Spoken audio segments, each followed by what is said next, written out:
Mga kapamilya, kapuso, kapatid, sa mga nakarang araw ay marami na apektuhan sa napakalakas na bagyo dito sa lugar sa Idong. Atin pong tanungin at alamin ang mga naranasan ng ating kababayan. Nakatutok po si KCB. Maraming salamat, Baste. Narito po ang magkapatid na Hermono upang magpahayag ng kanyang naranasan noong kasalukuyan nangyayari ang bagyo. Nahirapan po. Hindi po namin alam gagawin namin nun. Ano po nangyari nung nangyayari yun, ma'am? Nahirapan po kami sa pagsalok ng mga tubig ulan. Butas po bubong nyo nun, ma'am? Opo, marami po. Ah, marami. Opo, nung tumagal na po, bumaha na. Ah, paano po yung mga gamit nyo dun, ma'am? Pinagpatong-patong po namin. Yung mga gamit? Opo, Nasaan po mga magulang nyo, ma'am? nasa ibang bansa po. Kamusta na po kayo? Okay lang po. Mga kapamilya, kapuso, kapatid, kasalukuyan pong nakikitira ang magkapatid sa bahay ng kaldito. Ngunit hindi natin alam ang batas ng kalikasan, kaya wala itong pinipili. Nakatutok po si John Curl. Narito po ako ngayon sa tabi ni John Michael, ang tito daw ng dalawang magkapatid.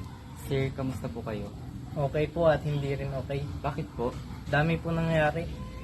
Paano po kayo naapektuhan ng bagyo, sir? Sa lakas po ng ulan at hangin, di ko po namalayan na bumagsak yung puno sa kubo. Narinig niyo po ba yung pagbagsak? Oo, pero di ko alam na puno pala yun. Ano po yung nangyari bago po nangyari yun, sir? Yun, pumunta po yung mga pamangkin ko sa bahay, basang-basa. Grabe po nangyari nun, sir. Buti na lang nandyan ang Diyos. Laking pasasalamat ang nadarama ni John Michael sapagkat buti raw ay hindi pinasok ng tubig baha ang kanyang bahay. Ngayon, nariyan naman ang isa pa nating tagapagpanayam para hingin ng iba pang pahayag ng ating mga kababayan.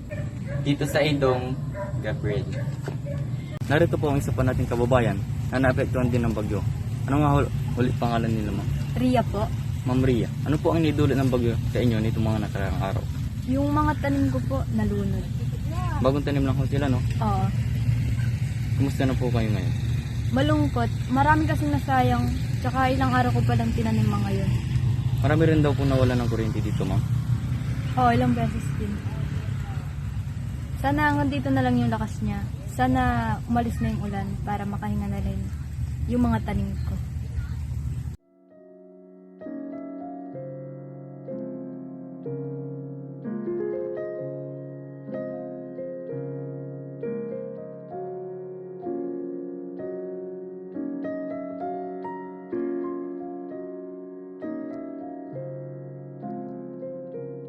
Po ang mga balita na aming tinutukan at inaksyonan. Dahil sa aming pagbabalita, una ang pagkalinga sa kapwa.